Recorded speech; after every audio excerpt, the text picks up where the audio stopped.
टुनटुनी चिड़िया गन्ने की खेती किया करती थी। उसकी गन्ने की खेती की फसल बाकी पक्षियों से अच्छी होती थी क्योंकि उसे गन्ने की खेती करना अच्छे से आता था। इसी बात से कालू कौवा बहुत चिढ़ता था। इस बार भी मेरी फसल टुनटुनी चिड़िया की फसल से अच्छी नहीं है। मुझे कुछ तो करना पड़ेगा। जो भी करना है मैं आज रात ही करूँगा। रात होते ही कालू कौवा टुनटुनी चिड़िया के गन्ने के खेत में जाता है और वहाँ से गन्ने अपने पंजों में भरकर अपने खेत में लाकर बो देता है। जैसे ही सुबह होती है,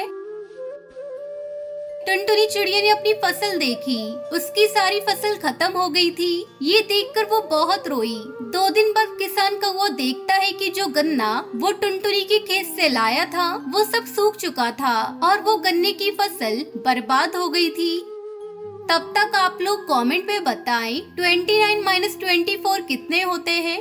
अरे ये गन्ने तो सूख गए। चलो अच्छा हुआ, इसमें मेरा कोई नुकसान नहीं हुआ। ये सारे गन्ने तो टुनटुनी के थे। मेरे तो गन्ने सही सलामत हैं। टुनटुनी चिड़िया पास में ही खड़ी सब सुन रही थी। उसे पता चल गया था कि उसकी फसल कालू कौवे ने ही बर्बाद की है। तुमने अच्छा नहीं किया कालू, मेरी गन्ने की फसल बर्बाद करके। लेकिन मैं अब हार नहीं मानूंगी। मैं इन गन्नों से गन्ने की जूस की मशीन लगाकर पैसा कमाऊंगी। लेकिन अब मैं जूस की मशीन में गन्ने कहाँ से लाऊं? तभी कालू सब सुन रहा होता है और टुनटुनी चिड़िया से कहता है, मेरे होते हुए फिक्र क्यों कर रही हो? तुम मुझसे गन्ने खरीदो और जूस की मशीन लगाओ, लेकिन लाभ का आधा पैसा तुम्हें मुझे भी देना पड़ेगा।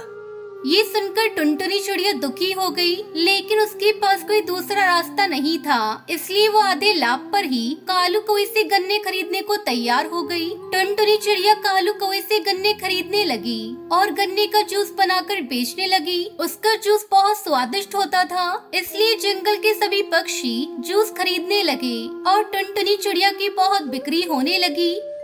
ये टुनटुनी चिड़िया मुझसे गन्ने लेकर इतना पैसा कमा रही है और कमाई का आधा पैसा ही मुझे मिलता है। क्यों ना मैं इसे गन्ने देना बंद कर दूं और इसकी दुकान खुद खोलूं, फिर मैं सारा धन खुद ही कमाऊंगा। तभी टुनटुनी चिड़िया वहाँ आती है। ये लो कमाई का आधा पैसा और मुझे गन्ने दे दो। अब गन्ने पहले से ज्यादा देना इस बार। नहीं नहीं, मैं तुम्हें अब गन्ने देने वाला नहीं हूँ। तुम्हें गन्ने बेचकर तो मुझे आधा ही लाभ होता है। अब मैं खुद गन्ने का जूस बेचूंगा और सारा धन खुद कमाऊंगा। मेरे पास मेरी फसल भी नहीं बची और अब तुम गन्ने देने से भी मना कर रहे हो। टुनटुनी चिड़िया बहुत दुखी हुई और दुखी मन से अपने घर लौट आई।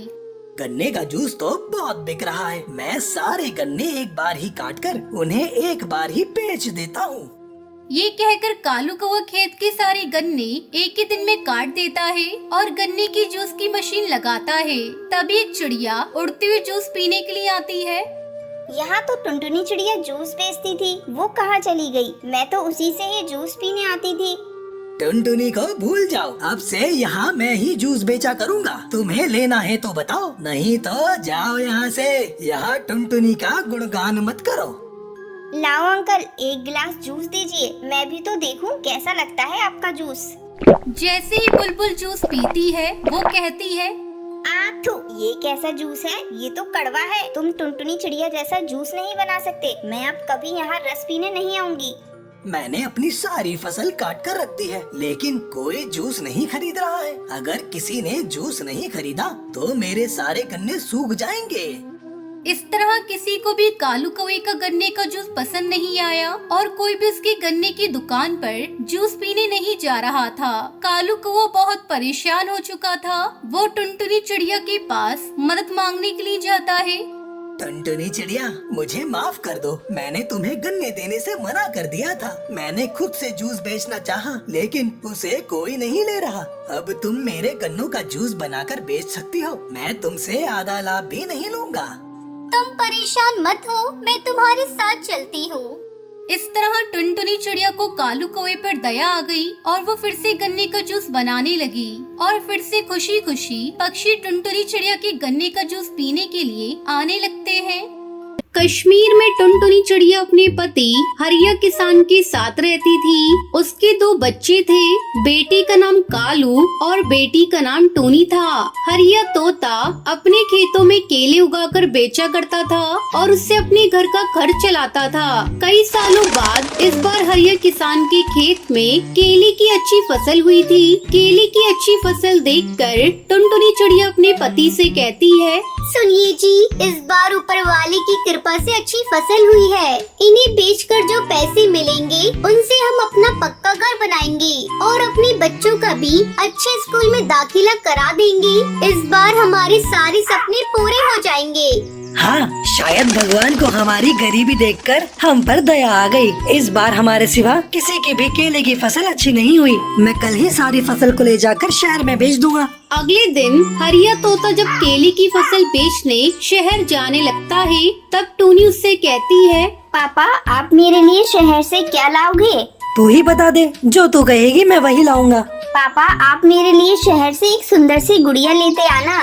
और मेरे लिए चाबी वाला बंदर लाना, ठीक है? ठीक है, अब तुम लोग अपने पापा को जाने दो, उन्हें देर हो रही है। हरिया तोता खुशी खुशी अपनी केले की फसल लेकर शहर की मंडी में बेचने के लिए चला जाता है। शहर की मंडी में कई पक्षी अपने अपने केले की फसल बेचने के लिए आए थे। हरिया ये देखकर हैरान हो जाता है कि शहर की मंडी में केले की कीमत बहुत कम मिल रही थी। अब मैं क्या करूं? इस मंडी में केले की कीमत तो बहुत कम है। इतने कम पैसों में हमारा लागत भी नहीं निकलेगा। खाद पानी और हमारी मजदूरी का भी पैसा नहीं मिल रहा। हरिया बिना अपने केले बेचे हुए वापस सारी केले की फसल लेकर घर आ जाता है। ये मैं क्या देख रही हूँ जी? आप तो शहर केले बेचने गए थे, लेकिन आपने केले को बेचा क्यों नहीं? हरिया तोता दुखी मन से सारी बात टुनटुनी चिड़िया को बताता है।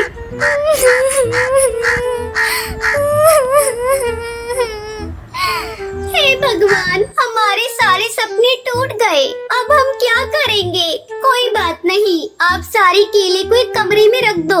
अब से हम लोग इन्हीं केले को खाकर अपना गुजारा करेंगे। इस तरह पूरा परिवार केले खाकर अपने दिन काटने लगी। एक दिन जब टुनटुनी चिड़िया अपनी बेटी को केले खाने को देती है, तो टूनी कहती है, क्या माँ तुम हर दिन हमें केले खाने को देती हो? मुझे आज इन केलों को नहीं खाना। मुझे तो तुम्हारे हाथ की बने हुए केले के चिप्स खाने हैं। हाँ माँ, मैं भी केला चिप्स ही खाऊंगा, वरना भूखा ही रहूंगा। अच्छा बाबा, आज मैं तुम लोगों के लिए केले के चिप्स ही बनाऊंगी। आप खुश? दोनों बच्चे खुश हो जाते हैं। टुनटुनी चिड़िया केले चिप्स बनाने के लिए जाती है। ये क्या? तेल का डब्बा तो बिल्कुल ही खाली है, इसमें तो तेल है ही नहीं।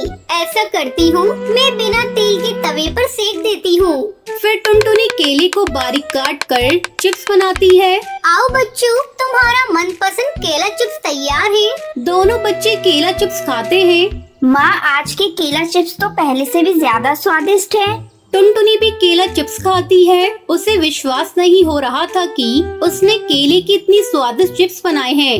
वाकई ये चिप्स तो बहुत ही स्वादिष्ट है। ऐसा करती हूँ, मैं कल से ही केले का चिप्स बेचने का काम शुरू कर देती हूँ। हो सकता है इसमें भगवान की कोई इच्छा हो और केले चिप्स बेचकर हम लोग अमीर हो जाएं। अगले दिन से टुनटुनी चिड़िया केला चिप्स बनाकर बेचने लगती है। टुनटुनी चिड़िया के ठेले पर कुछ पक्षी केले चिप्स खाने के लिए आते हैं। इससे उसकी अच्छी कमाई होने लगती है। देख लिया जी, ये केले की फसल हमारे बहुत काम आई। अब तो हर सीजन में आप खेत में केवल केले ही उगाइएगा। हमें मंडी में ले जाकर केले की फसल बेचने की अब कोई चिंता नहीं। ये लो कुछ पैसे और दोनों बच्चों को ले जाकर किसी अच्छे स्कूल में दाखिला करा दो। इस साल हरिया किसान अपने खेत में केला उगाता है और टुनटुनी चिड़िया केले से बनी हुई चिप्स बेचकर अपना जीवन खुशी खुशी गुजारने लगी।